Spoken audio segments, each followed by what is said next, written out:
குளிச்சுக்கிட்டு இருக்காரு போல இருக்கே. போன் வர விடாம அடிச்சுட்டே இருக்கு.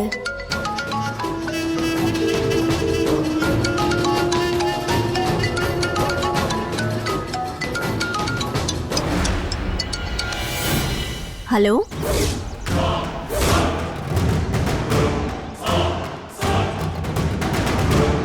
ஹலோ. ஐயோ, அந்த பக்கம் ஐஸ்வர்யா பேசுறாளா இல்ல வேற யாராவது பேசுறாங்களான்னு தெரியலையே. லேடி வாய்ஸ் கேக்குது.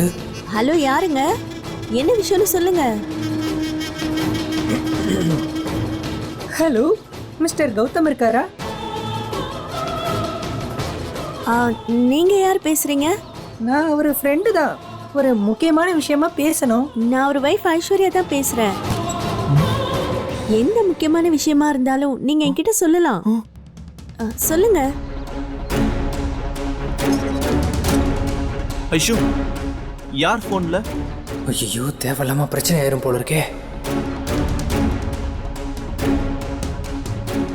எம்ங்கிறது யாரு? அது மதன் பேசி அட்டன் பண்ணியிருக்கா போல இருக்கே. இப்ப இதை எப்படி சமாளிக்கிறது? ஐஷு, அது வந்து யாருன்னு கேட்டேன். மிருதுலாவா, மதுவா, மீனாவா, என்ன பேரு? அவ என்கிட்டயே முக்கியமான விஷயம் பேசணும்னு சொல்றா. அப்பாடா, ஐஸ்வர்யா அட்டன் பண்ணிருக்கான்னு தெரிஞ்ச உடனே அவன் லேடிஸ் வாய்ஸ்ல பேசி சமாளிச்சிருக்கான். இருந்தாலும் இவ எமகாதகியாச்சே, என்ன விட மாட்டாளே. அது வந்து ஐஷு ரொம்ப பழைய ஃப்ரெண்டு. பழைய ஃப்ரெண்டா இல்ல பழைய சவகாசமா? சத்தியமா ஐஷு. நிறுத்துறீங்களா கௌதம்? வாய திறந்தா பொய் பேசுறதே பொழப்பா வச்சிருக்கீங்க. உங்களுக்கு வெக்கமா இல்ல? நான் இப்பவே தாத்தா கிட்ட போறேன். இன்னும் இவருக்கு பழைய சவகாசம் எல்லாம் தொடர்ந்துகிட்டு தான் இருக்கு. அவர் திருந்தவே இல்ல. பொண்டாட்டி கர்ப்பமா இருக்கும் போது கூட இவர் இப்படி எல்லாம் பண்றாருன்னு சொல்றேன்.